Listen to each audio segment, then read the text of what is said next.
Hello students, আমার চ্যানেলে তোমাদেরকে স্বাগত। শুরু করছি ক্লাস 12-এর থার্ড সেমিস্টারের বাংলার একটি ক্লাস।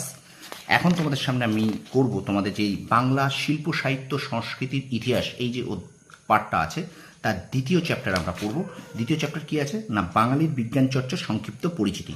এই অধ্যায়টা আমরা এখন পড়ব। প্রথম থেকে শেষ পর্যন্ত দেখবে, একটু স্কিপ করবেন। এটা কিন্তু রায় ও মার্টিন প্রশ্নবিদ্যার একদম সাবজেক্টের শেষে এই প্রশ্নোত্তরগুলো আমরা এমসিকিউগুলো আছে এবং এগুলো কিন্তু ভীষণ ভীষণ ইম্পর্টেন্ট তোমাদের জন্য। ঠিক আছে, তো চলো শুরু করে দিই। ক্লাস 12 থার্ড সেমিস্টারের বাংলার ক্লাস, বাঙালির বিজ্ঞান চর্চার সংক্ষিপ্ত পরিচিতি।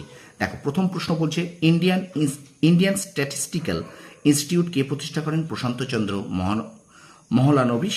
আচ্ছা, Indian association for the cultivation of science প্রতিষ্ঠা কার শ্রেষ্ঠ কীর্তি? মহেন্দ্রলাল সরকার। বেঙ্গল কেমিক্যালসের প্রতিষ্ঠাতা প্রফুল্লচন্দ্র রায়। কালাজ্বরের প্রতিষেধক ইউরিয়া টিবামাইন আবিষ্কার করেন স্যার উপেন্দ্রনাথ ব্রহ্মচারী। বৈজ্ঞানিক জগদীশচন্দ্র বসু বিজ্ঞানের চর্চা ও গবেষণার জন্য কলকাতায় যে সংস্থা তৈরি করেছিলেন তা হল ড্যাশ নামে পরিচিত বসু বিজ্ঞান মন্দির। অব্যক্ত বইটির লেখক Jagadish Chandra Basu. National institute of সায়েন্সের প্রতিষ্ঠাতা মেঘনাথ সাহা। রবীন্দ্রনাথ তাঁর বিশ্ব পরিচয় গ্রন্থটি কোন বিজ্ঞানীকে উৎসর্গ করেছিলেন? উত্তর হবে সত্যেন্দ্রনাথ বসু। আধুনিক ভারতীয় রাশিবিজ্ঞানের জনক হলেন প্রশান্ত চন্দ্র মহলানবিশ। আচ্ছা, আরজিকর মেডিকেল কলেজের নামকরণ করা হয় ড্যাশের নামে? রাধা গোবিন্দ করের নামে। বসু বিজ্ঞান মন্দির স্থাপিত হয় 1917 খ্রিস্টাব্দে। ভারতের কৃষি গবেষণাকে আন্তর্জাতিক মানের করে তুলেছিলেন জগদীশচন্দ্র বসু।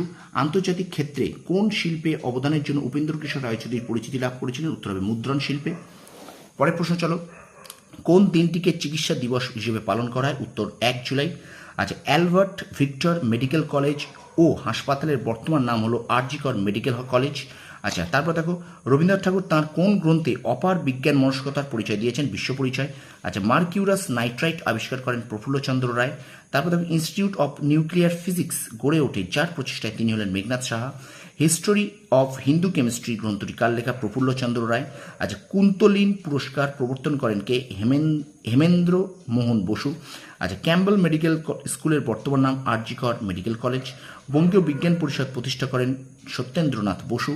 এশিয়ার প্রথম মনোরোগ চিকিৎসক হলেন গিরীন্দ্র শেখর ঘোষ। তারপর দেখো, কারমাইকেল মেডিকেল কলেজের বর্তমান নাম কি? R G Kar medical college. আচ্ছা, পরে দেখো, কে প্রথম চিকিৎসা বিজ্ঞানের উল্লেখযোগ্য গবেষণা cirrhosis of liver in children প্রকাশ করেন? নীলরতন সরকার। কলকাতা বিশ্বকর্মা নামে পরিচিত বিপিন বিহারী দাস। আরজিকরের প্রধান স্বপ্ন ছিল বাংলা ভাষায় চিকিৎসা বিজ্ঞানের বই প্রণয়ন করা। ইন্ডিয়ান কেমিক্যাল সোসাইটি কে প্রতিষ্ঠা করেন? প্রফুল্লচন্দ্র রায়।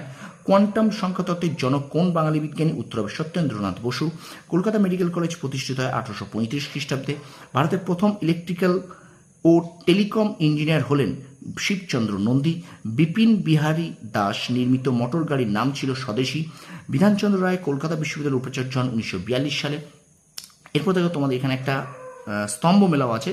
এটা খ হবে উত্তর। 1-এর সি 2-এর ডি 3-এর বি 4-এর এ। খ কি হবে? 1-এর সি 2-এর ডি 3-এর বি 4-এর এ। আচ্ছা, বাংলাদেশের প্রথম মহিলা স্নাতক ছিলেন কাদম্বিনী বসু গঙ্গোপাধ্যায়। ধাত্রী সহায় স্ত্রীরোগ চিকিৎসা গ্রন্থগুলি লিখেছিলেন রাধা গোবিন্দ কর। বাংলা সাহিত্যের ননসেন্সের প্রবর্তক সুকুমার রায়। 1890 সালে লেডি ডাফরিন হাসপাতালের চিকিৎসক রূপে নিযুক্ত হন কাদম্বিনী বসু গঙ্গোপাধ্যায়। তারপরে দেখো, এবার চলো 39 দাগে দেখো, আরেকটা তোমাদের স্তম্ভ মেলাও আছে। এখানে হবে তোমার 39 দাগের ক, 1-এর ডি 2-এর সি 3-এর বি 4-এর এ। কি হবে? উত্তর ক হবে 1-এর ডি 2-এর সি 3-এর বি 4-এর এ। ঠিক আছে। আচ্ছা, এখানে বিবৃতিটা একটু দেখে নাও, বিবৃতি চারটি একটু পড়ে নাও তোমরা, আমি আর পড়ছি না। এখানে উত্তর হবে 1, কটটা উত্তর হবে। ঠিক আছে। সত্য মিথ্যা সত্য সত্য, 1 সত্য, 2 মিথ্যা, 3 সত্য, 4 সত্য।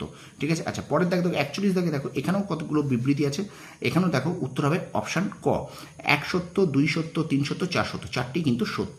আচ্ছা, এবারে এখানটায় যেটা বলেছে সেটা হলো, তুমি এটা পড়ে নাও। এর উত্তর 42-এর উত্তর হবে প্রফুল্লচন্দ্র রায়। আমি এটাকে একটু ভালো করে তোমাদের সামনে তুলে ধরছি। ঠিক আছে, এটাকে তোমরা একটু পড়ে নাও, দেখো। ঠিক আছে, এটার উত্তর হবে কিন্তু অপশান খ। 42-এর উত্তর অপশান খ, আর 43-এর উত্তর হবে অপশান গ। অর্থাৎ 42-এর খ উত্তর প্রফুল্লচন্দ্র রায়, আর 43-এর গ উত্তর বন বিহারী মুখোপাধ্যায়।